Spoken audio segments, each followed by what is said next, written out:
The day my husband told me I had nowhere else to go was the day I decided to destroy his peace without ever raising my voice.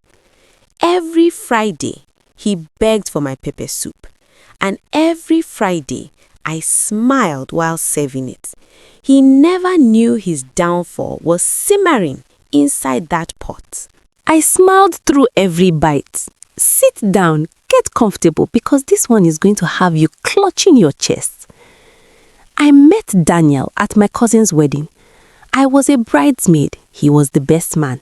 He kept catching my eye across the room and smiling like he already knew something I didn't.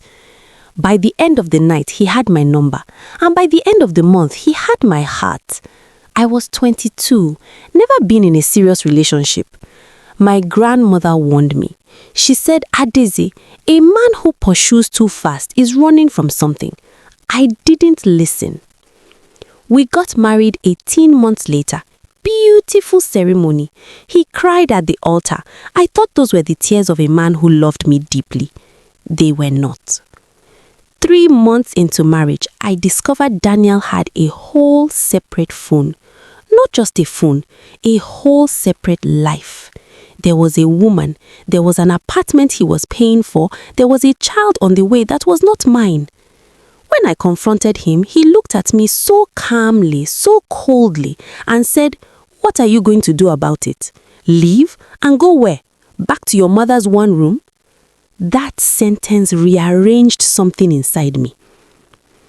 I stayed, not because I was weak. I stayed because I started paying attention. See, Daniel was a man obsessed with appearances. Every Sunday, he dressed sharp for church. Every Friday, he hosted his business friends at our house, and I was expected to cook.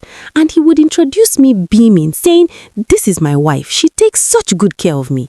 And everyone would applaud me like I was some kind of trophy he had polished. So I decided to polish him right back. Daniel had one particular obsession: pepper soup. Every Friday, I made him a pot of it from scratch. He would close his eyes eating it, genuinely emotional. He told his friends I made the best pepper soup in Lagos. He once told his mother over the phone that God blessed him with a wife who could cook. And that was exactly where I found my revenge. I started adding things to his pepper soup. Nothing dangerous, nothing that would harm him. Just things that would quietly, slowly make him deeply uncomfortable in ways he could never trace back to me. A generous helping of bitter leaf that I would rinse just a little less thoroughly than required. A huru seed slightly over-roasted so the aftertaste sat wrong in the mouth for hours. And my personal favorite, a specific combination of dawa and over-fermented locust beans that did not smell wrong in the pot, but would make a man's stomach hold a conversation with him all through his important meetings the next morning. Every Friday, like clockwork. He started cancelling meetings. He started visiting the doctor complaining of stomach sensitivity. The doctor told him to watch his diet. He told me about it and I held his hand and said, "Baby, I'll be more careful with the cooking." And then I went into that kitchen the very next Friday and made him a pot that would have him negotiating with his own intestines until Wednesday. His outside woman started complaining he was never present anymore. He was too unwell, too distracted. His friends stopped coming for Friday dinners because he kept cancelling.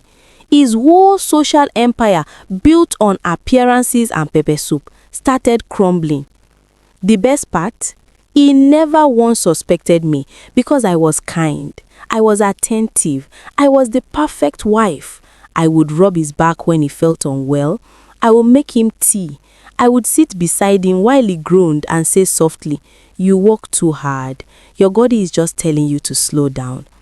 And he would look at me with this new softness in his eyes, this guilt starting to crack through, and say, "I don't deserve you."